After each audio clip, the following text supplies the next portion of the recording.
Euronews. Las noticias. Saludos desde Madrid y bienvenidos a Euronews hoy. Netanyahu ha disuelto el gabinete de guerra. El primer ministro israelí dice que no tiene sentido mantenerlo después de que la figura clave del gabinete y principal rival político, Benny Gantz, haya salido. La disolución se produce también en un momento en el que Netanyahu criticaba las pausas tácticas que estaba llevando a cabo su propio ejército.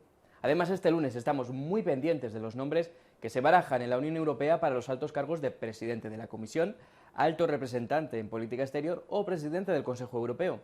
La Unión Europea, además, ha dado luz verde final al plan de restauración de la naturaleza después de meses de bloqueos y desavenencias. Se ha aprobado por mayoría cualificada. Es el último paso antes de que la ley pueda entrar en vigor. La ley establece objetivos a largo plazo para devolver la salud a ecosistemas específicos. Pero hay más. Vamos con la actualidad del día. Comienza la campaña para las elecciones legislativas anticipadas en Francia. Los votantes elegirán a sus diputados el 30 de junio y el 7 de julio. Acusaciones de doble rasero contra los líderes del G7 por sus diferentes posturas en la guerra en Ucrania y la guerra entre Israel y Hamás en la Franja de Gaza. Ascienden a 4 los turistas fallecidos en Grecia en apenas una semana. El último hasta el momento es un estadounidense, cuyo cadáver fue hallado el domingo. Inglaterra comienza con buen pie su andadura en la Eurocopa de fútbol. La selección de los Tres Leones se impone a las Águilas Blancas de Serbia con un gol de Jude Bellingham. El primer ministro israelí Benjamin Netanyahu ha disuelto su gabinete de guerra en un movimiento de aparente carácter simbólico y que se esperaba tras la dimisión del ex general y hasta entonces figura clave Benny Gantz. El gabinete de guerra fue creado tras los ataques de Hamás del 7 de octubre, pero las tensiones dentro del propio grupo han ido creciendo en los últimos meses por la falta de progresos para liberar a los rehenes y alcanzar un alto el fuego en Gaza. Los detractores de Netanyahu escriben que el primer ministro ha antepuesto su propia supervivencia política a los intereses del país, alargando la guerra para evitar nuevas elecciones y su propio juicio por corrupción. El primer ministro israelí Benjamin Netanyahu critica los planes anunciados por el ejército para implementar pausas tácticas diarias para facilitar la entrega de ayuda en Gaza. El ejército dijo que las pausas se realizarían todos los días hasta nuevo aviso entre 8 de la mañana y 7 de la tarde en un tramo de carretera en la zona sureña de Rafah. El objetivo es permitir que los camiones de ayuda humanitaria lleguen al cruce de Kerem Shalom. Pero una fuente israelí indicó que Netanyahu había dejado claro que las pausas eran inaceptables para él, aunque no ha llegado a cancelarlas. Esta disputa es la última de una serie de enfrentamientos entre miembros de la coalición de Netanyahu y el ejército sobre la gestión de la guerra. Se produce una semana después de que el exgeneral Benny Gantz anunciara su renuncia al gabinete de guerra, diciendo que Netanyahu no tenía una estrategia eficaz en Gaza. Netanyahu también enfrenta críticas de los ciudadanos israelíes. Acusan a su gobierno de no hacer lo suficiente para asegurar la liberación de los rehenes retenidos por Hamás en Gaza y han realizado protestas semanales en Tel Aviv exigiendo que Netanyahu convoque nuevas elecciones y dimita. Mientras tanto, un ataque israelí que alcanzó una casa mató el domingo a al menos 9 personas, entre ellas 5 niños, en el centro de Gaza. Los ataques israelíes desde el comienzo de la guerra en Gaza han matado a más de 37.000 palestinos, la mayoría mujeres y menores.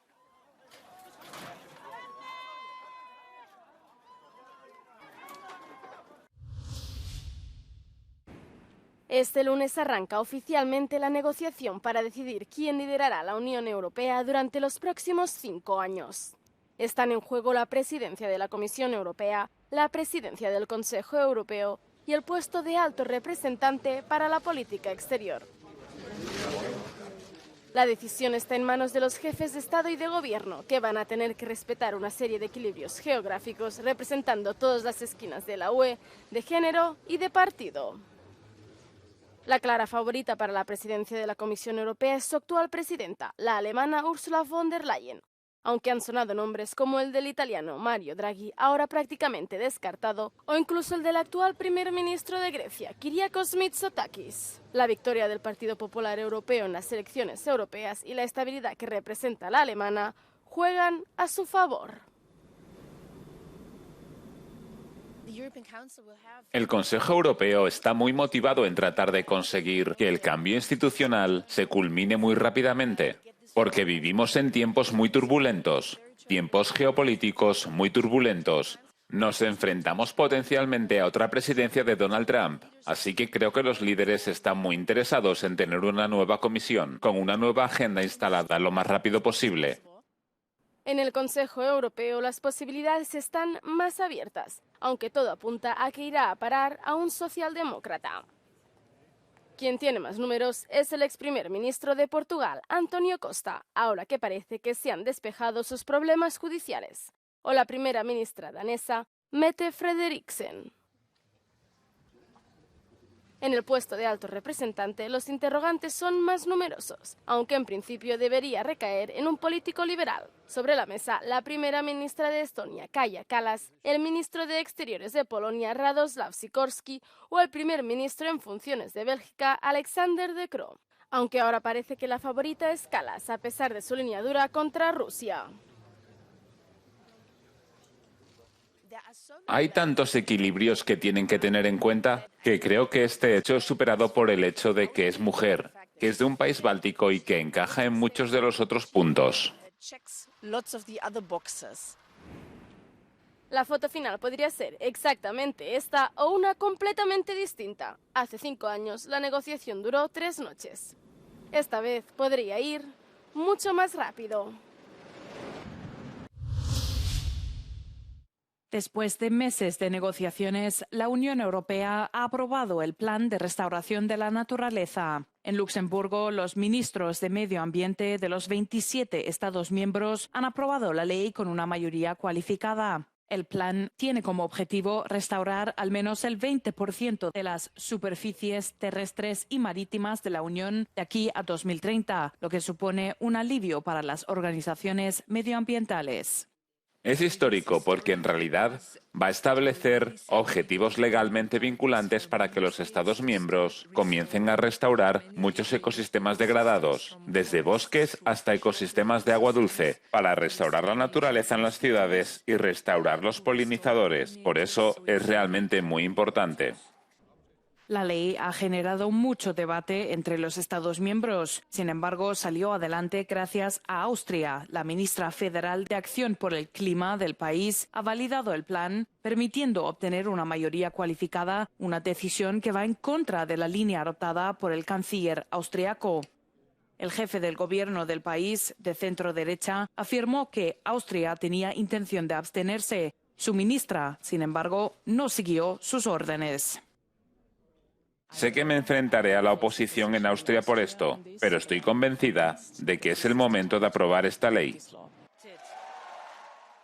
La votación pone fin a una larga campaña de contestación política encabezada principalmente por el Partido Popular Europeo.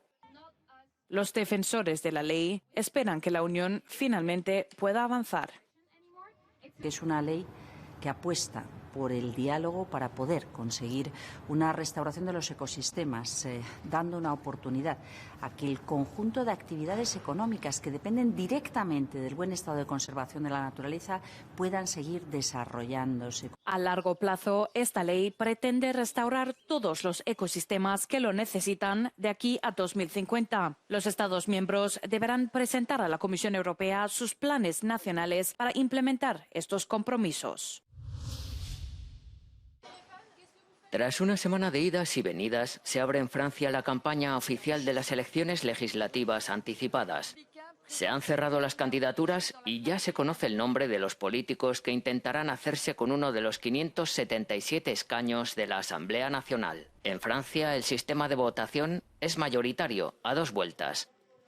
Los votantes están llamados a las urnas el 30 de junio y el 7 de julio para elegir a sus diputados.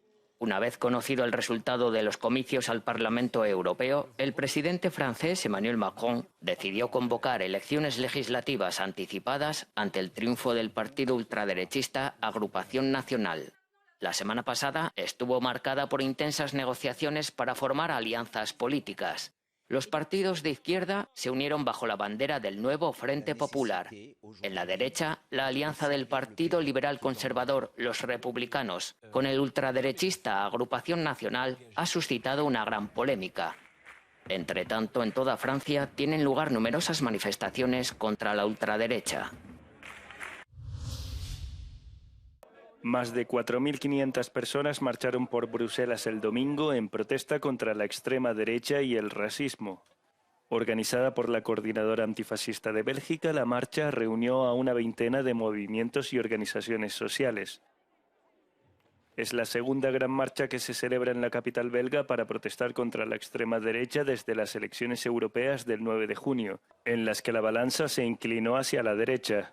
Esta marcha es importante hoy para mostrar un mensaje de esperanza frente a los mensajes de desesperación que nos quiere traer la extrema derecha. Es importante mostrar que somos solidarios con todos. Estamos juntos y queremos una sociedad que no nos divida, una sociedad que no excluya, que no sea racista ni sexista. Los partidos de derecha y extrema derecha lograron buenos resultados en las elecciones europeas, el más contundente en Francia. La ultraderechista Agrupación Nacional de Marine Le Pen quedó en primer lugar, lo que llevó al presidente francés, Emmanuel Macron, a disolver la Asamblea Nacional y convocar elecciones legislativas anticipadas. La extrema derecha también cosechó buenos resultados en países como Italia, Alemania, Austria y Hungría. Los manifestantes en Bruselas clamaron que el ascenso de la extrema derecha no es inevitable y defendieron la importancia de hacerle frente construyendo alternativas sociales y democráticas. Los rebeldes chiíes hutíes reivindican nuevos ataques contra buques civiles y un destructor de Estados Unidos en aguas frente a la costa de Yemen. El destructor y un petrolero fueron alcanzados por misiles en el Mar Rojo, mientras que un segundo petrolero fue atacado con drones en el Mar Arábigo. Los hutíes han estado atacando desde noviembre el transporte marítimo en la zona. Los ataques han entorpecido el tráfico en un corredor marítimo crucial para el transporte de mercancías entre Asia, Europa y Oriente Medio. Más de 50 jefes de Estado se reunieron el sábado en el lujoso complejo turístico de Bürgenstock en Suiza para debatir cómo llevar la paz a una Ucrania devastada por la guerra. Sin embargo, el encuentro ha suscitado críticas por la necesidad de implicar directamente a Rusia para poner fin a los combates. Algunos de los asistentes hicieron eco de esta opinión en sus discursos. Creemos que es importante que la comunidad internacional aliente cualquier paso hacia negociaciones serias que requerirán un compromiso difícil como parte de una hoja de ruta que conduzca a la paz. Y aquí es esencial subrayar que cualquier proceso creíble necesitará la participación de Rusia. Esta cumbre no debe ser una reunión solo de amigos, debe ser una reunión de amigos y enemigos para tener éxito en esta trayectoria positiva. Rusia debe estar en la mesa. El presidente ucraniano Volodymyr Zelensky insistió en que acabará proponiendo un plan de paz a Moscú, pero solo después de que la comunidad internacional lo apruebe, lo que implica la celebración de una segunda cumbre a la que esta vez sí se invitaría a Rusia. El domingo se debatirán 3 temas en grupos de trabajo: seguridad nuclear, seguridad alimentaria y ayuda humanitaria, como el destino de los niños ucranianos deportados ilegalmente a Rusia. Un éxito sin miedo a ser rebatido. Las palabras de Meloni en la rueda de prensa final de la cumbre del G7 en Italia no dejaron lugar a interpretaciones. La primera ministra italiana es una excepción entre los demás líderes políticos, ya que es la única que ha salido reforzada de las elecciones al Parlamento Europeo. La guerra en Ucrania ocupó un lugar destacado en la agenda. El acuerdo de unos 47.000 millones de euros para ayudar al país a través de los activos rusos congelados fue uno de los principales logros. Tenemos intención de seguir apoyando a Ucrania. Decidimos redoblar nuestro esfuerzo y nuestras acciones con un enfoque de 360 grados para permitir al país agredido mirar hacia el futuro. El G7 ha sido acusado de doble rasero por ofrecer un apoyo reforzado a Ucrania en comparación con la postura más moderada respecto a la guerra en Gaza. Uno de los temas más comentados de la cumbre fue la ausencia de la palabra aborto en la declaración final. Muchos sospechaban que esto había creado tensiones entre Francia e Italia. Meloni desestimó la cuestión. Afirma que se hizo para evitar que el documento fuera demasiado repetitivo. Cuando se repite una declaración se hace referencia a documentos anteriores. Sinceramente creo que la controversia fue totalmente artificiosa. De hecho, es una controversia que no existió en la cumbre. Contar con el Papa Francisco junto a los líderes políticos en la cumbre, una primicia, se reconoce como un espaldarazo a Meloni. El consenso general sobre el enfoque de Italia hacia África fue un aspecto destacado de la reunión, según la primera ministra italiana. La participación de países del denominado Sur Global para hacer la cumbre más inclusiva fue también uno de los principales objetivos de Meloni.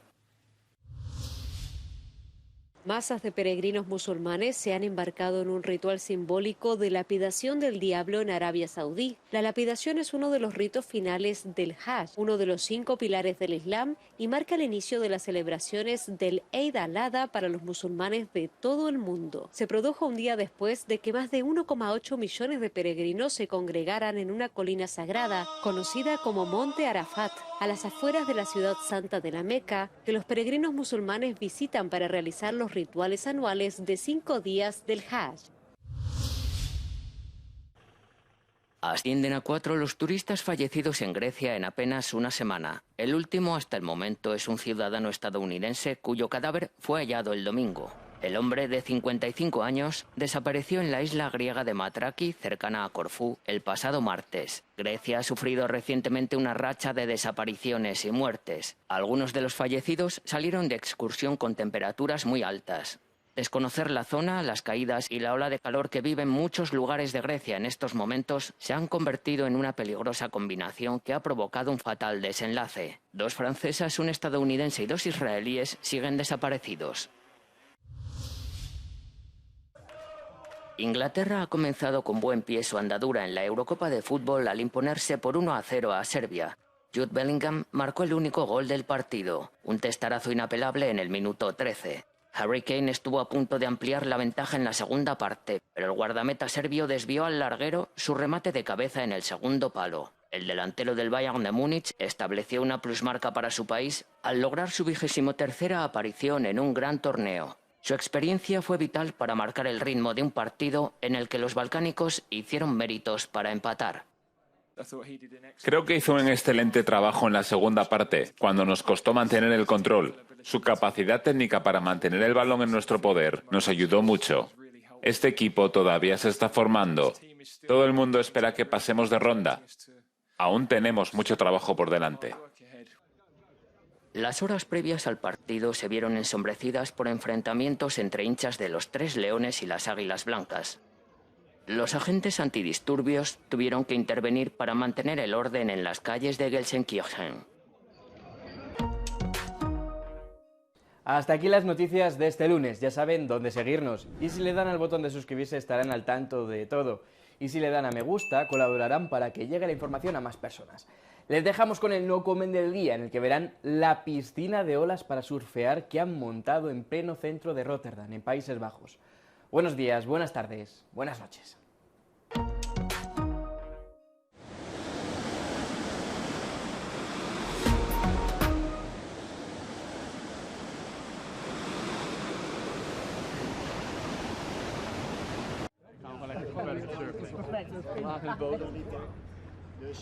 En jullie zijn ook uitgekozen om gewoon bij ons kritisch de feedback op die golf te geven. Ja, ik vind